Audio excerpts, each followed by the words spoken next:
Olá, essa é a nossa aula 17 de operações unitárias e na aula de hoje nós faremos exercícios sobre o escoamento em meios porosos.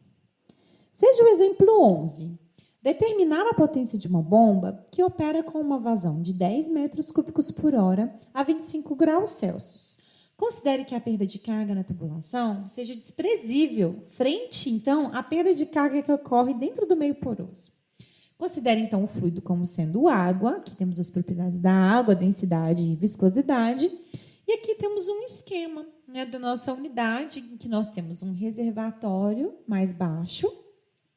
Tá? E desse reservatório, eu estou aqui com a ajuda de uma bomba, bombeando essa água através de um leito A e um segundo leito B, que eles têm, então, propriedades diferentes. E saindo desse leito B, ele vai para um reservatório, que tem também outro nível, certo? Então, nós temos aqui os dados da coluna A e os dados da coluna B.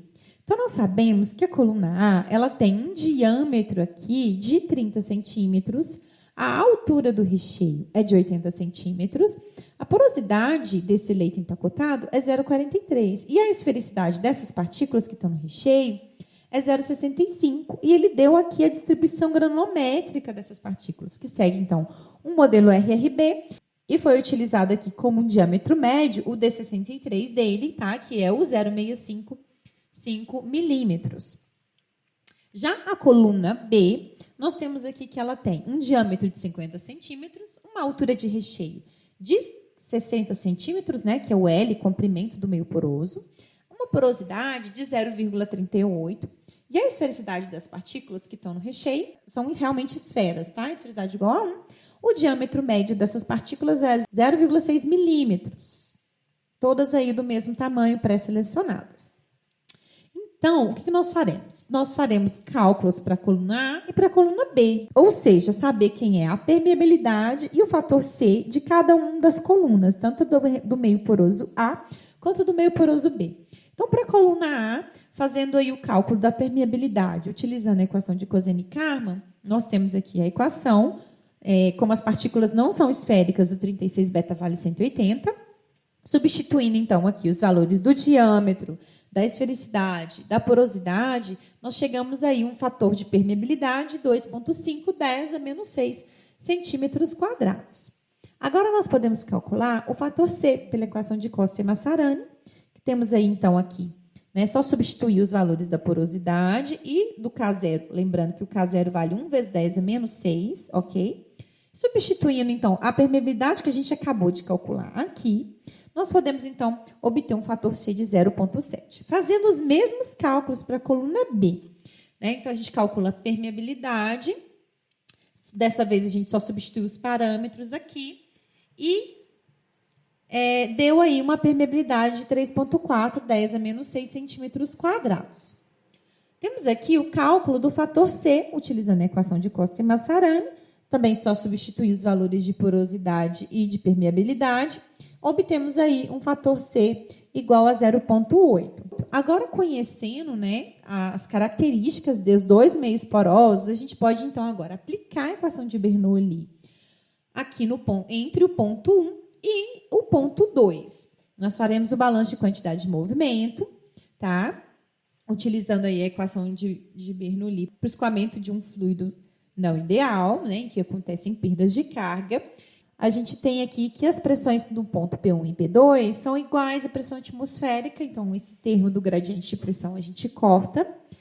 E aqui a gente tem uma equação de como calcular aí a perda de carga no meio poroso. Para a coluna A, então, o que a gente precisa fazer para a gente fazer o cálculo aqui dessa perda de carga? A gente ainda não tem quem é a velocidade superficial do fluido que vai passar aqui, né, nesse meio poroso, certo? Por quê? Porque, apesar da vazão que essa bomba vai fornecer ser uma vazão constante, o diâmetro da coluna A é diferente do diâmetro da coluna B. Dessa forma, a gente precisa, então, pegar o Q, pegar a velocidade superficial e fazer a vazão pela área, mas essa área ela muda para a coluna A e para a coluna B. Então, para a coluna A gente tem que levar em conta que o diâmetro da coluna A é 30 centímetros. Então, a área é π, d² sobre 4. Então, eu peguei a vazão, né, passei aí para centímetros cúbicos por segundo, tá? E dividi pela área, que me deu aí uma velocidade superficial de 3,93 centímetros por segundo. Agora, nós podemos jogar os valores, né? Agora, substituir ó, o comprimento dessa coluna, né? E as propriedades do meio poroso aqui.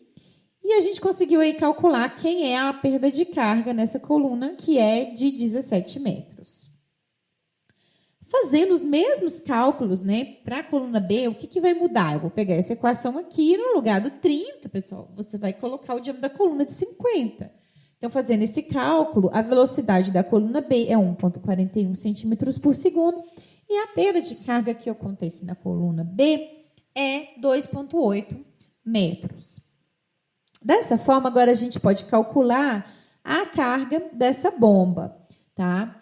Esse termo que a gente tem aqui, da velocidade no ponto 1 e no ponto 2, a gente vai supor que o reservatório ele é bem grande e que a velocidade com que esse fluido desce é muito, muito, muito pequena, né? Porque o diâmetro dos reservatórios é grande.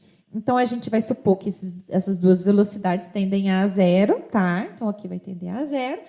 E a gente vai sobrar aqui, então, com ΔZ igual a C menos HT, que pode ser, então, a soma da perda de carga da coluna 1 e da coluna 2, né? Da coluna A e da coluna B.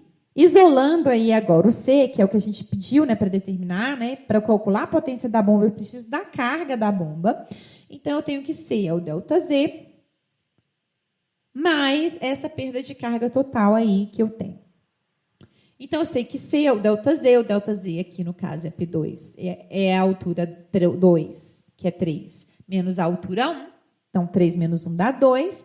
E somei as perdas de carga. Então, no total, a carga que a bomba tem que ter para vencer e conseguir tirar o fluido daqui do ponto 1 e jogar o fluido para o ponto 2 é de 21,8 metros. E a gente agora pode fazer o cálculo da potência dessa bomba, né? Temos aqui a equação para o cálculo da potência da bomba, em que eu tenho a vazão, a carga da bomba, a densidade vezes a gravidade, dividido aí pelo esse eta, que é a eficiência, né? A eficiência dessa bomba.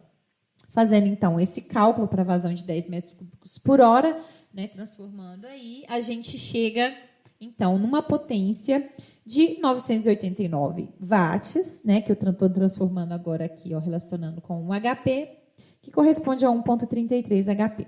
Não existe esse valor exato para comprar, a gente vai comprar a próxima bomba, né, com potência acima, que seria aí de cerca de 1,5 HP.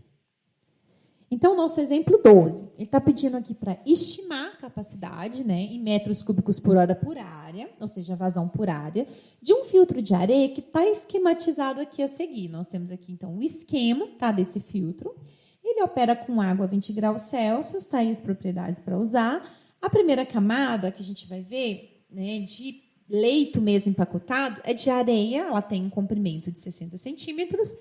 Esse leito de areia tem uma porosidade 0,37, tá? E a granulometria está aqui nessa tabela. Então, essa tabela mostra a granulometria da areia que está utilizada aqui nesse esquema.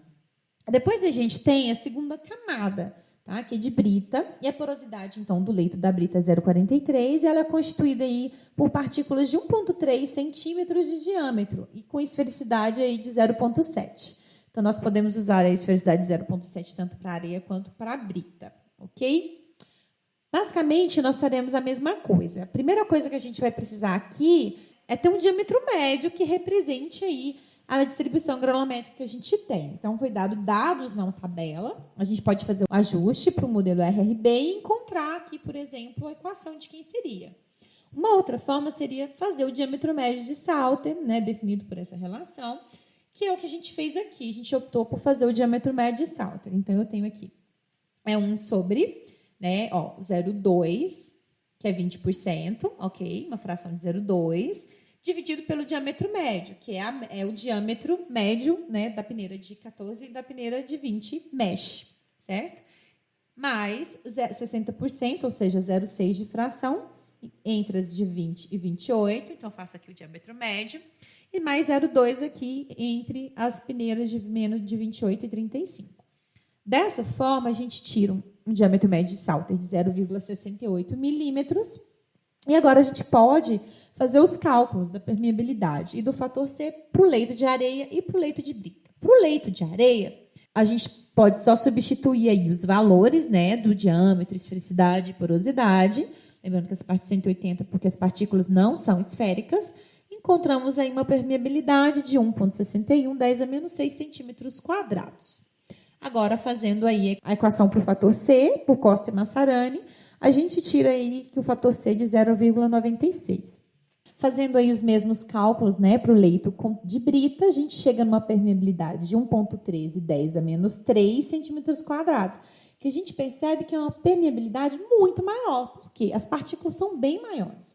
Vai sobrar muito mais espaço vazio, né, permeável, dessa matriz porosa para esse fluido passar. E aí nós temos o fator C, que deu 0,38. Agora, o que nós podemos fazer? Calcular a pressão, então, no ponto 1, porque para a gente fazer o balanço aqui, né, só na parte porosa, né, do leito daqui e daqui, é bom a gente conhecer quem é a pressão nesse ponto, tá? Então, eu vou definir aqui como sendo o ponto do meu balanço. E eu vou fazer, então, que a pressão nesse ponto 1 é a pressão atmosférica mais o ρGH, ou seja, essa coluna de água que eu tenho aqui, né, sobre esse meu leito de areia. Então, a pressão no ponto 1, eu somei a pressão atmosférica, que é isso aqui em Dina, tá? Por centímetro quadrado, mais ρGH, tá tudo que aqui está tudo no CGS, tá? Eu tenho 60 centímetros de coluna de água, que deu aí esse valor de pressão correspondente a 1,06 atm. Fazendo, então, o balanço de quantidade de movimento entre os pontos 1 e 3, tá? Que eu vou definir sendo aqui o 1, aqui o 2 e aqui o ponto 3. Então, aqui na entrada do leito poroso e na saída do último leito poroso, a gente sabe que aqui na saída desse, que está saindo para a atmosfera, então P3 vai ser a pressão atmosférica, ok? A gente, então, tem o balanço aí entre esses pontos e a gente sabe, então, agora esse ΔP aqui não vai ser mais nulo, certo? Mas a gente sabe que, né, o diâmetro desse meu recipiente ele não mudou. Então, a velocidade superficial que a gente vai ter também aqui não vai mudar, certo? Então, esse termo aqui vai ser nulo. E a gente não tem também uma bomba dentro do nosso equipamento. Então, eu cortei aqui também o C. Dessa forma, a gente chega, então, na relação aqui que eu já vou abrir, né? Quem é o ΔP é o P1 menos o P3 sobre o ρG. E quem é aí o ΔZ é a soma da altura dos dois leitos, 60 mais 30, certo? Isso é igual à perda de carga, ok? Total. Então, agora, o que a gente precisa fazer? Calcular a perda de carga no leito de areia e no leito de brita. Só que a gente não tem essa velocidade superficial. E a gente vai perceber que vai ficar tudo em função dessa velocidade superficial. Então, eu substituí tudo que eu tenho. Ficou em função de quê? Multiplicando agora esses valores todos, tá? Eu chego nessa relação aqui, né, que a perda de carga dá, tá vendo? 338,44 Q mais 33,78, que é o quadrado, né? Porque eu não sei quem é Q, então eu não posso nem dizer se eu estou no regime Darciano ou não, então eu vou considerar a equação inteira, ok? E aí a gente faz agora a mesma coisa para o leito de brita, e eu vou chegar aqui uma equação de perda de carga para o leito de brita que vai estar em função também da velocidade superficial, certo? Dessa forma, eu vou aí voltar para o meu balanço de quantidade de movimento e vou aqui no lugar do HT somar essas duas equações, essa mais essa, ok? E vou obter, então, eu fazendo essa conta do lado de cá, vai dar 150. E somando essa parte com essa parte, a gente vai chegar, então, a esse resto de equação. Então, a gente caiu numa equação parabólica. Então, que a gente vai agora obter o valor de Q. O valor de Q possível aqui, no caso, é 0,42 centímetros por segundo, tá? Mas não foi isso que foi pedido, né? Foi pedido para a gente o quê? A capacidade de metros cúbicos por metro quadrado hora. Mas isso aqui dá metro por hora, certo? Então, na verdade, o que eu preciso agora é transformar isso aqui para metro por hora, que eu vou acabar tendo essa capacidade que vai dar aí cerca de 15 metros cúbicos por metro quadrado hora. Esse foi, então, o nosso último exemplo. Se vocês quiserem, eu tenho como sugestão que vocês montem, tá, uma planilha no Excel para que ajude vocês aí a resolver o exemplo de forma mais prática. É isso. Vejo vocês aí na próxima aula. Até mais.